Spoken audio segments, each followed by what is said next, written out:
So you could see the purple power has really done its duty, and it's going after the paint too, but that's really not what I'm after. Just want to make sure this thing is degreased, because whatever the purple power doesn't get, Citrus Strip will. Rest assured on that. But this definitely gets the heavy grease off.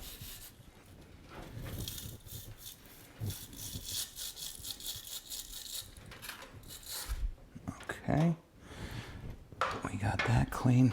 All right, I think this is as clean as it's gonna get under these circumstances.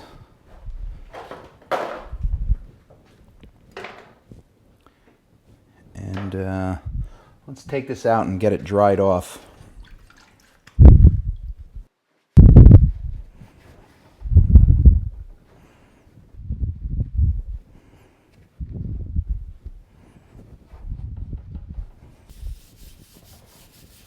Using a brass brush on this scraped surface here.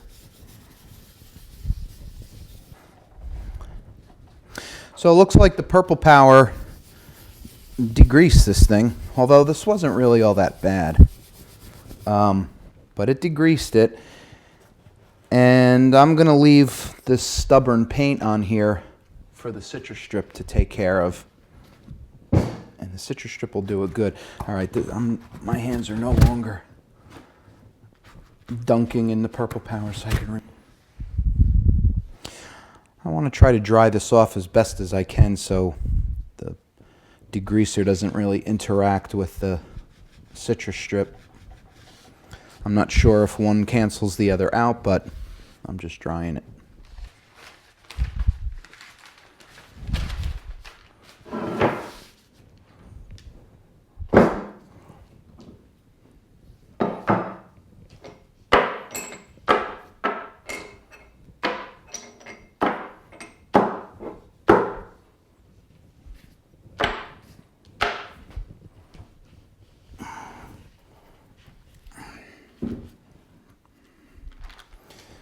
All right, you are looking at the major castings of this old turret. So I'm just painting the sides and everywhere where there was paint. You know when UPS drops a package off at your house and it's raining and they put these big bags on it? Save them. They're very good for what I'm about to do once I get the other piece lathered up. We're gonna put these two in the bag, and it obviously helps keep them from drying out. Let me move some of these smaller castings out of here.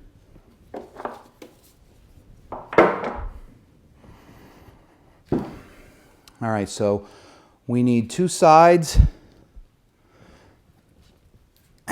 two ends, and the middle part of this.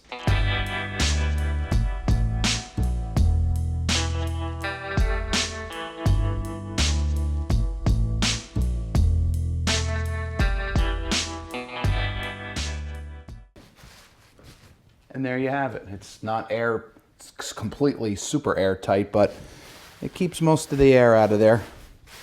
Tucked in and tucked under.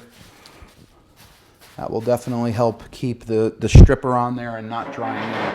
All right, so we'll give this, I don't know, a couple of hours, maybe overnight, and then we'll strip off all the stripper and clean these guys up.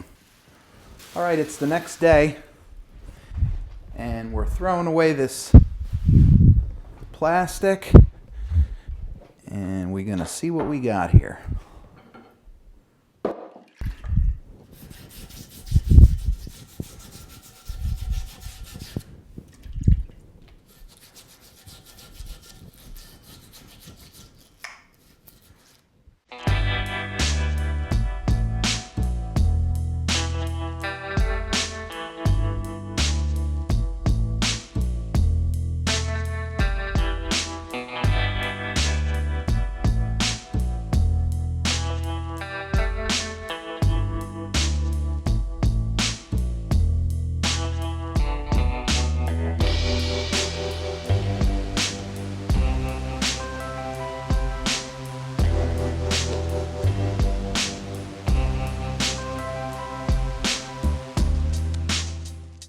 All right, I got all these pieces all cleaned out now in the sink, and you could see the varying degrees of rust.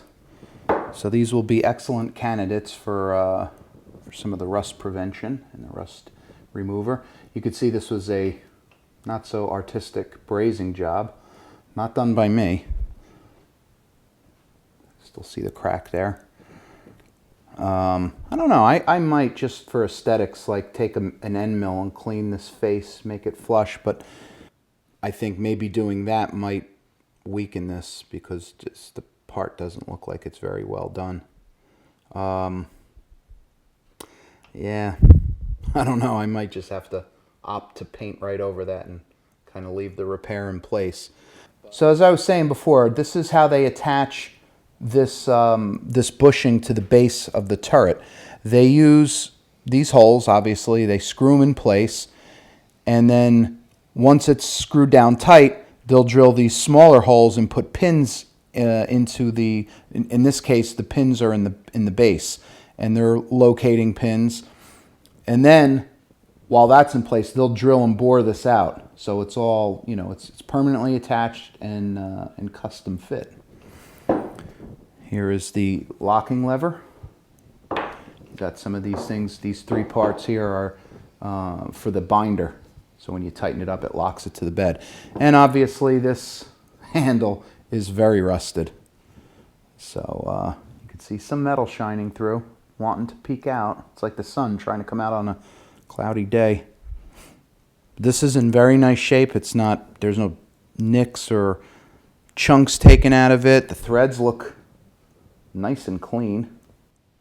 All right, so this is, like I said, this is going to be an excellent candidate for the rust removal, and they'll have a nice show effect. I always like that when you put very rusty pieces into the anti-rust, the derusting, they come out just so beautiful.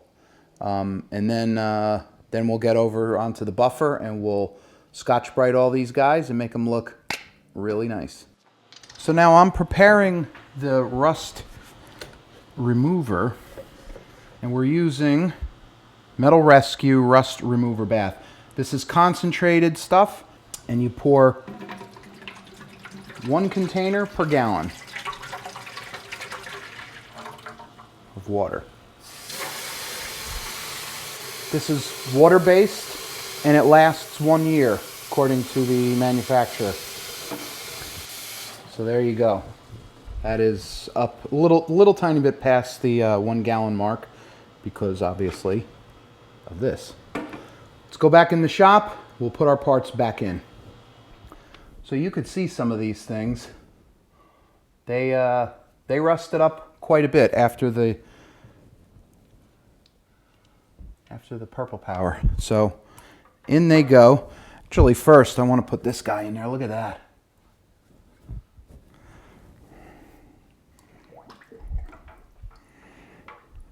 That like that.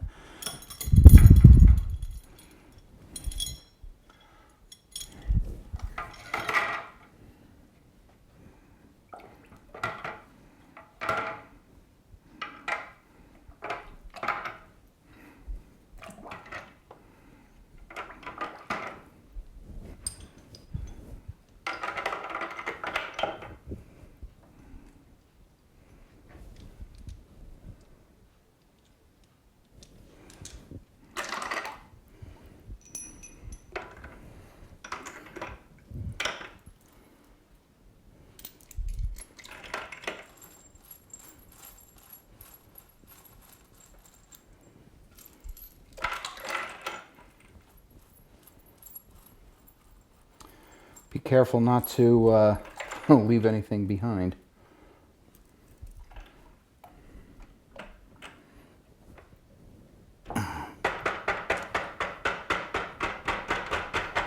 Try to knock out some of the air. This is not going to fit, obviously, this shaft. My container is not big enough. And it might leave an etch line, you know, where the water level was.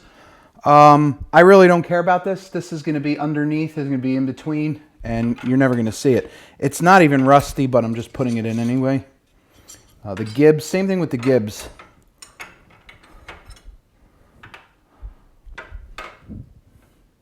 Yeah, there's no getting around. There's no getting around them being too small. And then we have these. All right, well, we're going to experiment a little bit. We're going to see if this produces that little water line, that etch line as I'm calling it. This one I'm going to have to, this one I want to do differently. Yeah. All right, well, we're going to come back in, I guess, a few hours. You know, the manufacturer says that you could check this back, obviously, within a couple of hours, up to, I think it's up to 48 hours, and then it starts to darken again. This is all just flash rust. I mean, most of this bright orange stuff was not on here when I pulled it out of the degreaser. You know, the parts come out so clean. The metal is so clean that it's highly susceptible to rusting. And I'm moving this stuff around with my finger, and I could see it's just like it's coming off. So so this is the dry coat from the same company. You spray this on after you pull the parts out of the derusting, and it obviously prevents rust. And it's okay to spray it on here and then paint. So it's kind of paint ready. So we're going to try this out, and I'm actually looking very forward to this. Okay, so all the parts now are out of the derusting bath, and they're spread apart here. What you're seeing is two turrets divided sort of this way. We got one over here, one over there.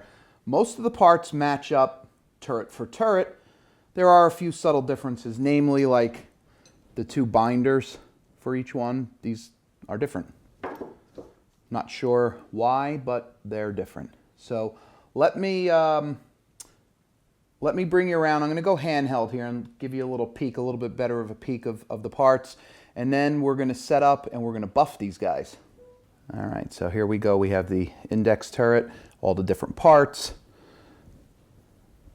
the lever bushing, the stop screws.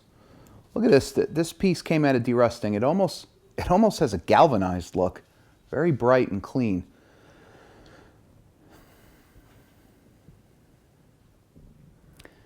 I have to locate these guys for the other one. They're actually missing right now. They're somewhere in the shop, but I got to go get them. So what we have here, if you might remember this from some of my prior restorations, is my $35 Harbor Freight bench buffer, 6-inch bench buffer. Again, I bought this in 2010 when I first started restoring my first heavy 10, and it has buffed every part from my heavy 10, my 9A, my 13-inch, my Bridgeport, my South Bend drill press, my surface grinder, and now it's going to be doing these. This is one of Harbor Freight's gems, my friends. It is a gem. For 35 bucks, it's lasted me now 8 years with no signs of it breaking down. I do want a bigger one, though. I will say that. Do want a bigger one with a bigger wheel, because obviously with a bigger wheel, you could just do all your parts a lot faster, a lot more powerful. You know, this is only what?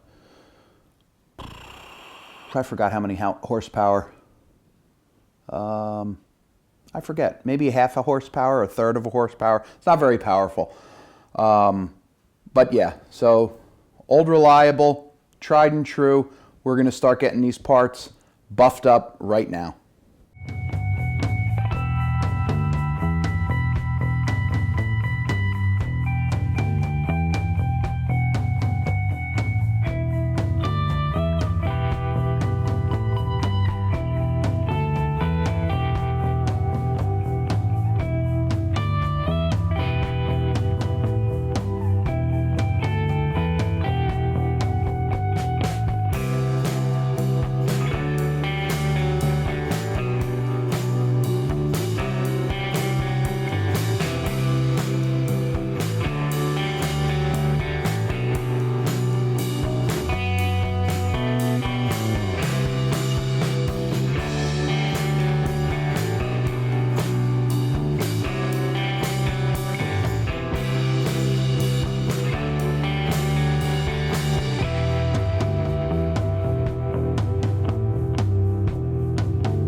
All right, we're going handheld again.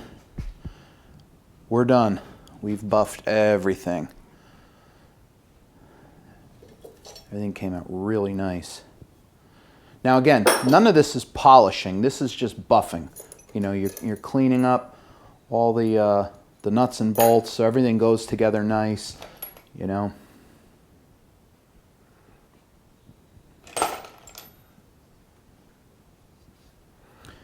This took a couple hours. Index turret is all done.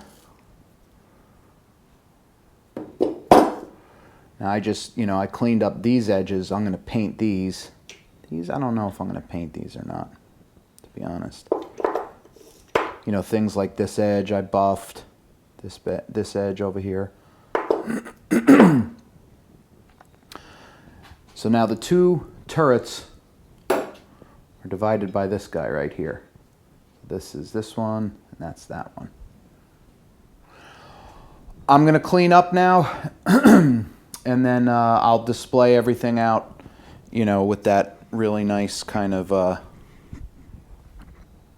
you know, that whole nice display where everything is kind of exploded out.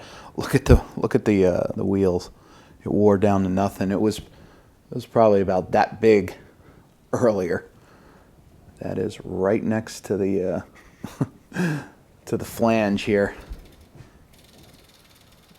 Uh-oh. Hearing some noise. Anyway, the place is a mess. This is the wheels, all degraded.